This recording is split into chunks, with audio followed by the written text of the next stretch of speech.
নমস্কার, আন্দামান থেকে চতুর্থ দিন আপনাদেরকে স্বাগত জানাচ্ছি। আমি তুলি। সকাল সকাল রেডি হয়ে আমরা বেরিয়ে পড়েছি। আমরা এখন যাচ্ছি নীল আইল্যান্ডে।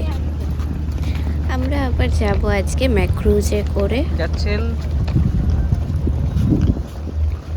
ম্যাক্রুজ ধরতে।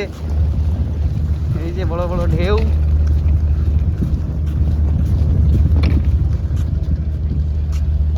কি হলো? ও ঠিক আছে, আস্তে আস্তে কাতে অন্য হাতে নাও।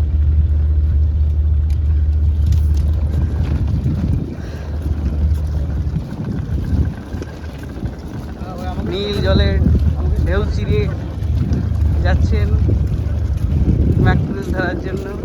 এই দাঁড়াও দাঁড়াও দাঁড়াও দাঁড়াও দাঁড়াও দাঁড়াও। এই হচ্ছে আমাদের আজকের ক্রুজ। প্রথমে আমাদের ব্যাগ সব এখানে জমা করতে হবে, ওরা নিয়ে নেবে। যাত্রা আমাদের শেষ ম্যাক্রুজের। আমরা নীল আইল্যান্ডে পৌঁছেও গিয়েছি। এবার আমরা এখান থেকে ব্যাগ কালেক্ট করব। ব্যাগ সব নামানো হয়ে গেছে, আমাদের দুটো ব্যাগই পাশাপাশি রয়েছে।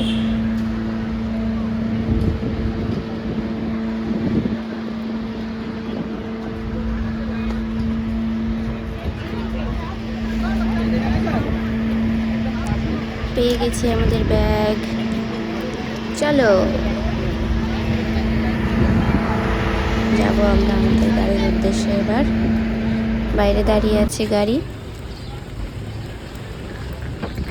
এই যে আমাদের গাড়ি।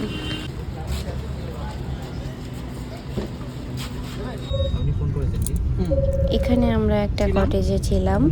আমাদের কটেজের নাম হচ্ছে কোরাল গার্ডেন।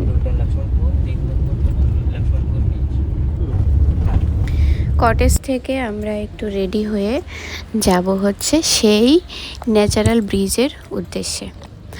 এখানে আমরা আমাদের সমস্ত ডকুমেন্ট এন্ট্রি করে ভেতরে চলে যাচ্ছি। আমাদের ব্যাগ আগে থেকেই ওনারা রেখে দিয়েছিলেন। একটু রেডি হয়ে আমরা এবার বেরোবো। তো তার আগে চলো আমরা রুমটা দেখে আসি।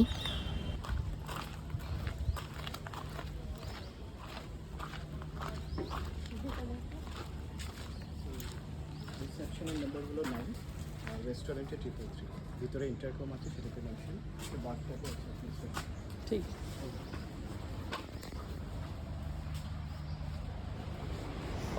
এই হচ্ছে আমাদের রুমটা। ভীষণই সুন্দর ছিল এটাও। এখানে বেড, তার পাশে বড় একটা জানালা ছিল। জানালার সামনে ওখানে একটা টেবিল, দুটো চেয়ার। এপাশে রয়েছে টেলিভিশন। এদিকে রয়েছে বাথরুম। বাথরুমের সামনে রয়েছে একটা বেসিন। বেসিনের পাশে টুথব্রাশ, টুথপেস্ট, টাওয়েল, সাবান সমস্ত কিছু দেওয়া ছিল। এই যে বাথরুম। এই বাথরুমটাও অনেকটা বড়।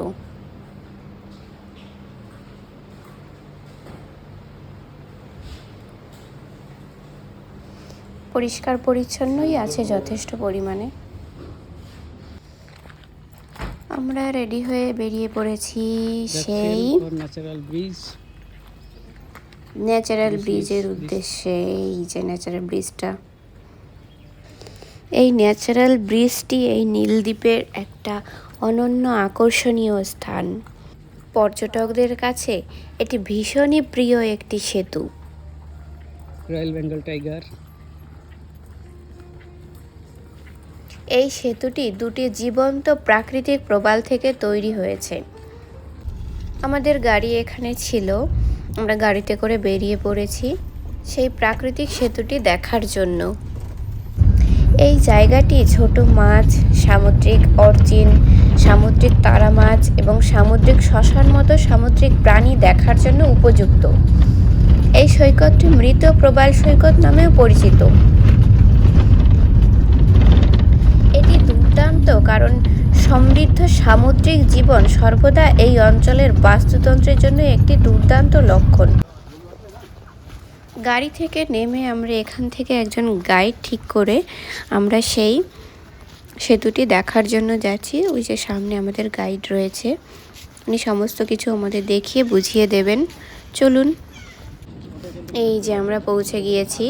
তো দেখে মনে হচ্ছে কি কাদা। আমি তো প্রথমে ভেবেছিলাম এই কাদার মধ্যে যাব কি করে, কিন্তু এগুলো না কাদা না, সব হচ্ছে মৃত প্রবাল।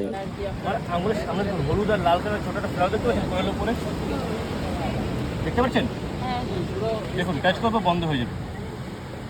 তা দেখতে পাচ্ছেন আপনি? হ্যাঁ পুরোটা আইস।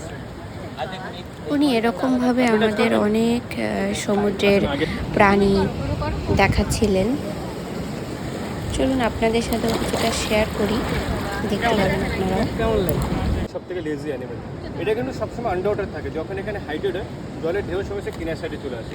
আর এইসব জিনিসকে চুরি করার জন্য ইন্দোনেশিয়া, থাইল্যান্ড, বার্মা, মালয়েশিয়া ওইসব জায়গা থেকে লোক আসে। এটা যদি আপনি বাইরের কান্ট্রিতে বিক্রি করতে যান পার কিলো 2 লাখ থেকে 8 লাখ টাকা পাবেন। তার কারণ হচ্ছে এর থেকে অনেক ধরনের মেডিসিন তৈরি হয়। এটা আপনি অনেক ছোটো, ওই দেখুন মুভ হচ্ছে, দেখতে পাচ্ছেন কত স্লোলি, দেখুন সি কুকুম্বার। আমাদের কাছে বিস্কুটও রয়েছে, সেই বিস্কুটটা দেয় মাছেদের খেতে। Zebra fish and tiger fish. এদের এতেই পেট ভরে যায় মাছগুলোর। এই নিন খাওয়ান।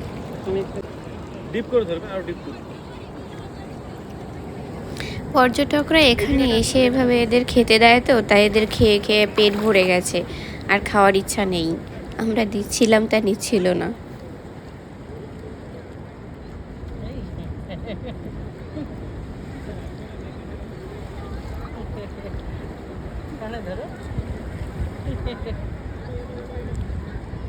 তাকাও, এদিকে তাকাও। হয়ে গেছে, ছাড়বো তো। একটা দাও। হয়েছে বন্ধ? পেয়েছেন দেখতে? আবার দেখুন। এরিস। যখনই আপনি এর ভিতরে আঙুলটা এই স্টাফিসে কিন্তু চোখ হয় না, এদের ট্যান্টিক্যালের সেন্সার থাকে, তার থ্রুতে মুভমেন্ট হয়। এর মতন কখন যদি ভেঙে যায় 21 ডেজের মধ্যে রিজেনারেট হয়ে যায়। ও রিয়েল রিজেনারেট কত দিনে? 21 ডেজ। এরকম বড় হয়ে যাবে। কি নাম কি? Starfish, beetle star. এসব হচ্ছে নন পয়জন, যেগুলো পয়জন সেগুলো আন্ডার ওয়াটার। ওখানে কি কোস্ট গার্ড আছে? না না পয়জন হচ্ছে আপনার নেভি ক্যাম্পের, ওরা নেভি আপনার নেভির কোনো লোক টোক হবে না, ওনারাই গিয়েছিলেন, আর কোনো লোক নেই। এর সঙ্গে একটা লোকাল লোক আছে। সামুদ্রিক প্রাণী দেখাতে দেখাতে পেছনের ভিউটাই তো দেখানো হলো না। এই দেখো পেছনের ভিউটা, জাস্ট অসাধারণ। আর এই যে হচ্ছে সেই ন্যাচারাল ব্রিজটা, এটা দেখতেই সবাই আসে এখানে। এখানে এসে এটা না দেখা মানে আসাটাই বৃথা। সত্যি অসাধারণ জায়গাটা। আর এখানেও না ক্যামেরাম্যান থাকে এই ন্যাচারাল ব্রিজের সামনে দাঁড়িয়ে ছবি তোলার জন্য, কিংবা এত সুন্দর সামুদ্রিক ভিউ নিয়ে ফটো ভিডিও করার জন্য। রিজনেবল প্রাইসের মধ্যেই ক্যামেরাম্যান এখানে পাওয়া যায়, আমরাও করেছিলাম। কিন্তু সবাই একটু ফটো ভিডিও দেখে তারপরে সিলেক্ট করবে কে কেমন করে। আমরা আগেরবার রাধানগর বিচে যার কাছ থেকে করেছিলাম তার কন্ট্যাক্ট নাম্বার দিতে পারি যদি কেউ চাও, কিন্তু এখানে যে ছিল সে অতটা ভালো করেনি। ক্যামেরাটা হয়তো ভালো ছিল, কিন্তু ভিডিও কোয়ালিটি বা ফটো কোয়ালিটি খুব একটা ভালো আসেনি। ওখানে যেমন ছিল রাধানগর বিচে খুব সুন্দর করে দিয়েছিল আমাদের ফটো ভিডিওগুলো। এই হচ্ছে কিছু ফটো ভিডিও। এরপরে কোথায় গেলাম তাই নিয়ে দেখা হচ্ছে পরবর্তী ভিডিওতে।